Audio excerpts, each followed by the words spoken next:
After these things, there was a feast of the Jews, and Jesus went up to Jerusalem. Now in Jerusalem by the sheep gate, there is a pool which is called in Hebrew, Bethesda, having 5 porches. In these lay a great multitude of those who were sick, blind, lame, or paralyzed, waiting for the moving of the water. For an angel went down at certain times into the pool and stirred up the water. Whoever stepped in first after the stirring of the water was made whole of whatever disease they had. A certain man was there who had been sick for 38 years. When Jesus saw him lying there and knew that he had been sick for a long time, he asked him, "Do you want to be made well?"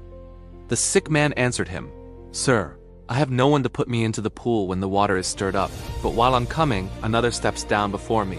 Jesus said to him, "Arise, take up your mat and walk." Immediately the man was made well and took up his mat and walked.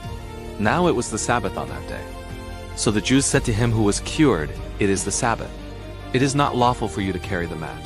He answered them, "He who made me well said to me, 'Take up your mat and walk.'" Then they asked him, "Who is the man who said to you, 'Take up your mat and walk'?"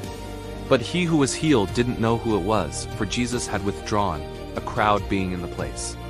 Afterward, Jesus found him in the temple and said to him, "Behold, you are made well. Sin no more, so that nothing worse happens to you." The man went away and told the Jews that it was Jesus who had made him well. For this cause the Jews persecuted Jesus and sought to kill him, because he did these things on the Sabbath.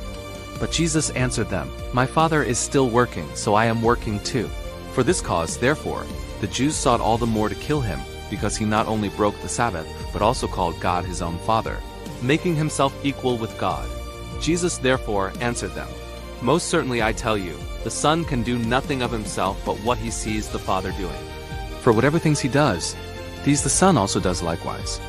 For the Father has affection for the Son, and shows him all things that he himself does. He will show him greater works than these, that you may marvel. For as the Father raises the dead and gives them life, even so the Son also gives life to whom he desires. For the Father judges no one, but he has given all judgment to the Son, that all may honor the Son, even as they honor the Father. He who doesn't honor the Son doesn't honor the Father who sent him. Most certainly, I tell you, he who hears my word and believes him who sent me has eternal life and doesn't come into judgment, but has passed out of death into life. Most certainly, I tell you, the hour comes, and now is when the dead will hear the Son of God's voice, and those who hear will live. For as the Father has life in himself, even so he gave to the Son also to have life in himself. He also gave him authority to execute judgment, because he is a Son of Man. Don't marvel at this, for the hour comes in which all who are in the tombs will hear his voice, and will come out, those who have done good to the resurrection of life, and those who have done evil to the resurrection of judgment. I can of myself do nothing. As I hear, I judge, and my judgment is righteous, because I don't seek my own will, but the will of my Father who sent me. If I testify about myself, my witness is not valid. It is another who testifies about me. I know that the testimony which he testifies about me is true. You have sent to John, and he has testified to the truth. But the testimony which I receive is not from man.